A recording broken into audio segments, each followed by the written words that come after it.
검색을 하면서 누가 돈을 내나요? 규모를 빨리 장악하는 게 중요합니다. 독점이라는 권력을 얻게 됩니다. 손정희 씨가 뉴워크로 만들고 싶어하는 모습이었겠죠. 엄청난 지위를 부여받는 거죠. 네, 안녕하세요. 세상의 모든 일을 플랫폼적으로 생각하는 플랫폼의 생각법의 이승훈입니다. 자, 지난주에 이제 플랫폼은 무엇인가 라고 하는 걸 설명드렸고요. 오늘은 플랫폼들은 어떻게 경쟁하고 어떻게 성장하는가에 대해서 말씀드리겠습니다. 오늘 이야기를 드리는 가장 중요한 이유는요, 역시 뉴워크로 말씀드릴게요. 뉴워크의 S1, 즉 뉴워크가 상장, IPO를 할 때 제출한 서류가 있어요. 즉 상장을 위한 우리 회사에 대한 소개 자료라고 볼 수 있겠죠. 거기서 보시면 말씀드린 대로 지난 해에 2 빌리언 달러에 가까운 1.9 빌리언 달러의 적자에 대해서는 언급이 없어요. 그냥 숫자만 표시해놨죠. 하지만 가장 중요하게 생각하는 게 뭐냐면 우리가 현재 얼마나 빠르게 성장하고 있느냐, 그리고 우리가 얼마나 큰 시장을 대상으로 하고 있고 우리가 언제쯤 이 큰 시장을 다 먹을 수 있다라는 얘기로 이야기를 끌어가고 있어요. 즉 모든 플랫폼들은 목표가 수익이 아니에요. 단기적으로 수익, 즉 매출이나 혹은 손익, 이익을 이야기하지 않아요. 언젠가 장기적으로 봤을 때, 나중에 미래에 봤을 때는 플랫폼들은 엄청난 수익을 만들어냅니다. 뭘 이야기하느냐? 규모를 얘기해요. 플랫폼 간의 경쟁에 가장 중요한 것은 크기예요. 규모. 얼마나 빨리 커지는가. 자, 생각해보세요. 플랫폼은 양면 시장을 대상으로 합니다. 그래서 공급자와 소비자를 연결시켜주는 형태의 사업이에요. 그러다 보면 내 플랫폼 내에 최대한 많은 공급자가 빨리 들어오고 최대한 많은 수요자가 빨리 들어오는 것이 시장에서 이기는 방법이에요. 규모를 빨리 장악하는 게 중요합니다. 자, 규모의 경쟁, 이 플랫폼의 경쟁에서의 가장 기본이에요. 그렇다면 규모를 만들어내는 방법이 뭘까요? 공원을 만들어 놨는데 공원의 입장료가 하루에 10,000원이에요. 그럼 많은 사람이 들어올까요? 안 들어오겠죠. 상인에게 자, 들어와서 떡볶이 장사를 하고 싶으면 하루에 100만 원씩 내 하면 떡볶이 장사를 하시는 분이 들어올까요? 안 들어오겠죠. 즉 파는 사람도 사는 사람도 안 들어올 거예요. 그러니까 플랫폼은 기본적으로 문을 열어야 돼요. 즉 플랫폼에 있어서 기본을 키우는 가장 중요한 방법은 공짜예요. 보시면 모든 플랫폼들이 자신의 플랫폼의 고유 기능들은 다 무료로 제공하고 있습니다. 자, 검색을 하면서 누가 돈을 내나요? 페이스북을 사용하면서 우리는 돈을 거의 안 내요. 그리고 물론 오픈마켓을 보면 오픈마켓에서 거래를 하게 되면 수수료를 내긴 합니다. 아마존의 형태를 보면 아마존은 실은 거래를 함에 있어서는 돈을 안 내요. 이전 회에 말씀드렸지만 Fulfillment by Amazon이라는 프로그램에 가입하면 그거에 해당하는 대행료 혹은 인프라 사용료로 15% 정도의 비용을 내지만 거래에 따른 수수료를 별도로 받진 않아요. 아마존은. 그러다 보니까 본질적으로 일어나는 거래 그 자체는 공짜죠. 즉 누구나 들어와서 일정 정도의 내가 대행으로 제공하는 서비스만 받으면 거래는 무료예요. 그런 맥락에서 보면 커지기 위한 가장 좋은 방법은 문을 여는 거죠. 개방이고 무료예요. 자, 그러면 이제 개방이고 무료만 해내면 모든 플랫폼은 성장하느냐? 그렇게 생각하기 쉽죠. 근데 문제는 뭐냐면 그 무료라고 하는 것을 실은 누구나 다 할 수 있다는 거죠. 네이버 검색도 무료잖아요. 구글 검색도 무료고. 무료 경쟁은 너무 쉬워요.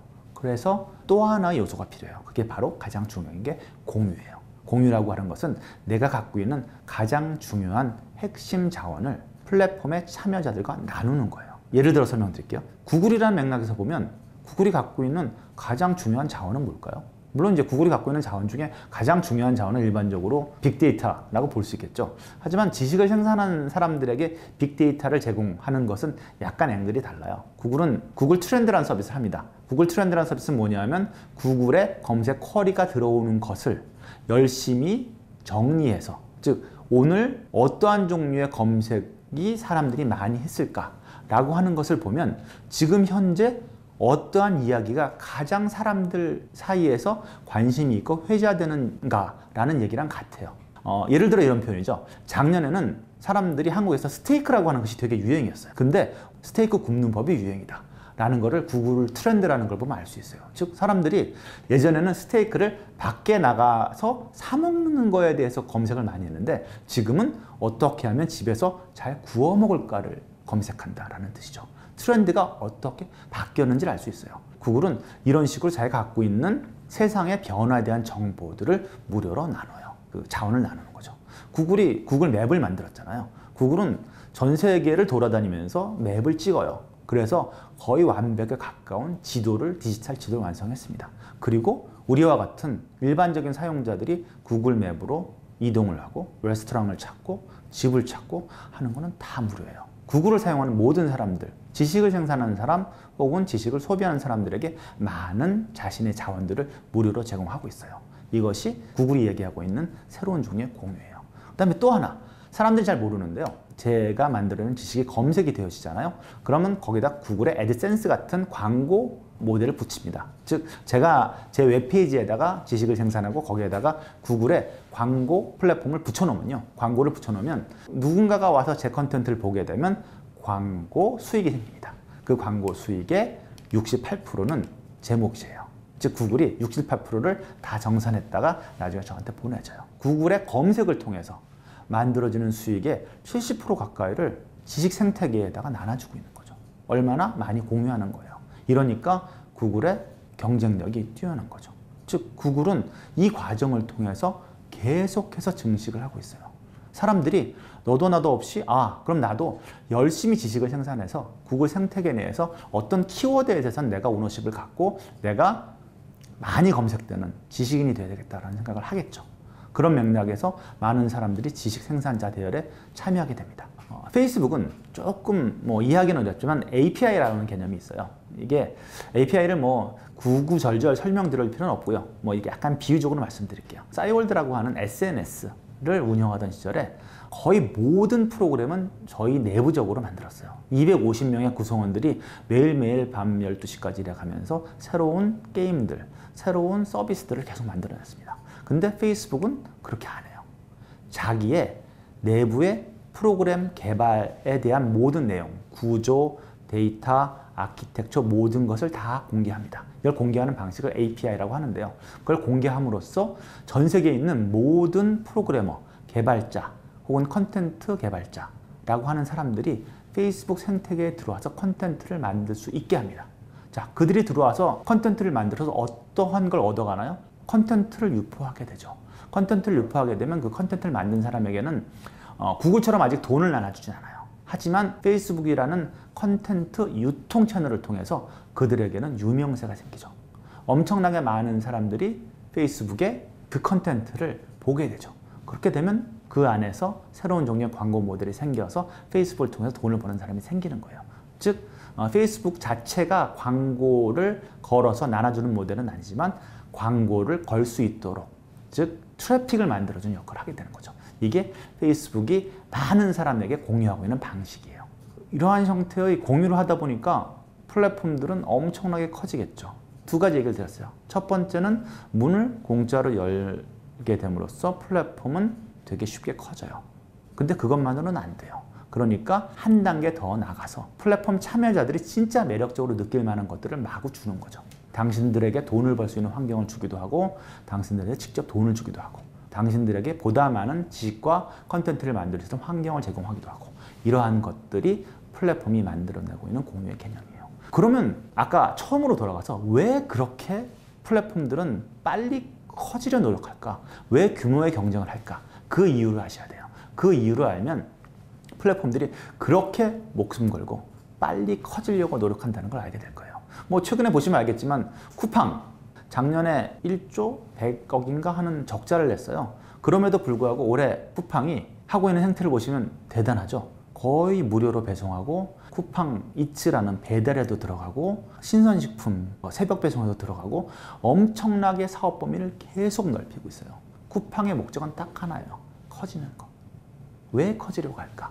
라고 하는 얘기를 지금부터 설명드릴게요. 세상에 그 경제학에서 네트워크 이펙트라는 이론이 있어요. 네트워크 효과죠. 네트워크 효과를 설명할 때 가장 편한 방법은 고등학교를 설명드리면 돼요. 고등학교. 여러분들이 그냥 신설 고등학교에 입학하는 것과 아주 전통이 오래된 서울고등학교 같은 데 입학하는 것을 비교해 보세요. 어떤 차이가 있죠? 신설 고등학교는 일단 선배가 없잖아요. 선배가 없으니까 내가 사회에 나와서 직장에 들어갔는데 그 회사에 같은 고등학교 선배가 회사 내에 있으면 뭔가 도움이 되겠죠. 그게 의도적으로 끌어주진 않을지언정 뭔가 정보를 줄 수도 있고 혹은 따뜻하게라도 위로해 줄 수 있겠죠. 그런 맥락에서 보면 서울고등학교 같은 전통 있는 학교에 들어가는 게 훨씬 좋아요. 왜냐하면 네트워크가 크니까. 즉 내가 그 네트워크에 들어감으로써 내가 얻는 가치가 커져가는 게 네트워크 효과예요. 그럼 네트워크가 점점점 커져가니까 나만 네트워크 내에 있으면서 가치가 커져가는 게 아니겠죠. 내가 들어가니까 네트워크 안에 있는 모든 사람들의 가치가 커져가요. 자, 네트워크 이펙트를 일단 이해하셨으면 두 번째 네트워크 이펙트가 있어요. 이게 뭐냐면 교차 네트워크 이펙트예요. 이거는 플랫폼에서만 적용돼요. 자, 플랫폼에는 두 가지 시장이 있다 그랬죠. 파는 사람과 사는 사람, 생산하는 사람과 사는 사람 이렇게 있다 그랬죠. 양쪽이. 파는 사람과 사는 사람을 생각해 보세요. 자, 제가 11번가를 처음에 기획할 때 가장 중요한 게 뭐였을까요? 마케팅을 통해서 11번가로 와라 라는 형태의 마케팅을 통해서 소비자들을 끌어들이는 건 상대적으로 쉬워요. 근데 소비자가 아직 하나도 없는 인터넷 전자상거래 사이트에 공급자를 끌어들이는 건 너무 어려워요. 왜냐하면 아직은 손님이 없으니까. 손님을 많이 불러드릴 테니까 여기에 와서 일단 매장을 개설하세요 라고 설득을 해야 되겠죠. 그러니까 초기에 수많은 그 당시 G마켓 셀러들에게 접촉해서 자, SK텔레콤이 11번가란 새로운 종류의 커머스 사이트를 엽니다. 여기 들어와서 입점하시면 저희가 이런저런 베네핏을 드릴게요. 이런저런 혜택을 드릴게요. 이렇게 쿠폰도 드릴 거고 이렇게 장려금도 드릴 거고 인센티브도 드릴게요. 라고 해서 수많은 공급자를 유치해야 되겠죠. 안 그러면 성립이 안 돼요. 자, 근데 보시면 자, 공급자가 그래서 조금 많이 생겼어요. 그랬더니 소비자들이 들어가서 보니까 11번가가 제법 공급자가 많아요. 즉 상품이 많다는 얘기죠. 상품이 많다는 얘기는 구색이 많다는 얘기고 공급자들 간의 경쟁이 있으니까 가격이 떨어진다는 얘기예요. 그러니까 소비자들 사이에 소문이 나요. 11번가 괜찮더라. 그러니까 소비자들이 몰려옵니다. 소비자들이 몰려오니까 공급자들 사이에는 어떤 소문이 나겠어요? 11번가에 되게 트래픽이 많고 사러 오는 사람들이 많대 라는 얘기가 돌아요. 그러니까 G마켓에서만 장사를 하는 사람들이 그럼 나도 11번가에도 입점해 볼까? 라고 또 들어옵니다. 공급자가 또 늘어났어요. 공급자가 늘어나니까 구색이 늘어났죠. 그리고 가격이 또 떨어졌을 가능성이 있어요. 그죠? 보다 큰 공급자가 들어왔을 수 있으니까. 그러니까 소비자들이 또 들어와요. 즉 소비자가 또 들어오면 또 공급자가 또 들어오겠죠. 공급자가 또 들어오면 또 소비자가 들어옵니다. 즉 이전에 단면 시장에서는 상상할 수 없었던 공급자 시장과 소비자 시장이 서로가 서로를 키우는 효과가 나타났어요. 이게 바로 교차 네트워크 효과입니다. 교차 네트워크 효과가 발생한다 라고 한번 생각해 보세요. 한 번 교차 네트워크 효과가 발생하기 시작하면 막을 수가 없어요. 왜냐하면 선순환이잖아요. 이쪽이 커지면 이쪽이 커지고 이쪽이 커지면 이쪽이 커지고 계속 서로가 서로를 키워주는 형태로 이루어지는 게 교차 네트워크 효과라는 거예요. 지금 우리나라 전자상거래 시장에서 그 교차 네트워크 효과를 엄청나게 누리고 있는 플랫폼이 바로 쿠팡이에요. 엄청나게 드라이브를 하면서 양쪽 시장의 모두를 끌어당기고 있어요. 그러니까 쿠팡으로 많이 쏠리고 있는 거죠. 이게 바로 교차 네트워크 효과예요. 왜 플랫폼은 커지려 할까요? 규모를 키우는 것은 교차 네트워크 효과를 누리기 위함이에요. 그럼 교차 네트워크 효과를 계속 누리면 어떤 효과가 발생할까요? 이런 단어 들어보세요. 독점. 결국 플랫폼은 교차 네트워크 효과로 인해서 독점이라는 단계에 접어들게 됩니다. 마이크로소프트 독점이죠. 구글 90%의 마켓을 갖고 있어요. 거의 독점이죠. 페이스북 23억 명이 쓰고 있어요. 거의 미디어적 측면에서 SNS로 보면 완전히 독점이에요. 아마존 미국에서 먹고 마시고 기름 넣는 거 제외하고 전체 쇼핑의 이미 20%를 차지하고 있어요. 거의 독점이에요. 즉 플랫폼이 성립되고 그 다음에 경쟁을 통해서 경쟁자 플랫폼을 물리치게 되면 독점이라는 권력을 얻게 됩니다. 독점 기업은 언제나 엄청난 기업 가치를 갖게 돼요. 그게 손정희 씨가 위워크로 만들고 싶어하는 모습이었겠죠. 독점이 되어지면 드디어 이 영역에서 플랫폼이다 라고 하는 지위를 얻게 돼요. 그러면 엄청난 기업 가치를 인정받게 되는 거죠. 아마 위워크가 스토리상에서 이래서 데스크 워커들을 이런 식으로 모아서 데스크 워커들의 커뮤니티를 1.5억 명까지 만들어낼 수 있다면, 그리고 다른 어떤 누구도 이런 정도의 자본력을 가지고 오피스 시장을 들어올 수 없다라고 시장이 판단하는 순간 위워크는 워커들의 커뮤니티 플랫폼이 되겠죠. 그랬다면 아마 470억 불을 인정받았을 거예요. 근데 거기까지 못 간 거죠. 정리해보면 플랫폼은 그런 거예요. 플랫폼은 아까 이전 회에 말씀드렸듯이 양면 시장을 대상으로 합니다. 양면 시장을 대상으로 하다 보니까 양면 시장 경쟁에서는 무조건 중요한 게 규모의 경쟁이에요. 왜냐하면 교차 네트워크 효과라는 예전의 단면 시장에서 볼 수 없었던 현상이 있기 때문이에요. 즉 내가 앞서갈 수만 있으면 언젠가 시장을 독점할 수 있는 상황이 발생해요. 그러면 나는 성공한 플랫폼으로서 엄청난 지위를 부여받는 거죠. 이게 바로 플랫폼이 경쟁하고 그리고 성장하는 방식이에요. 오늘은 플랫폼이 어떻게 성장하고 어떻게 경쟁하는가에 대한 얘기를 드렸습니다. 좋아요, 구독 많이 눌러주시고요. 다음 시간에는 보다 재미있는 플랫폼 이야기로 민지와 함께 찾아뵙도록 하겠습니다. 감사합니다.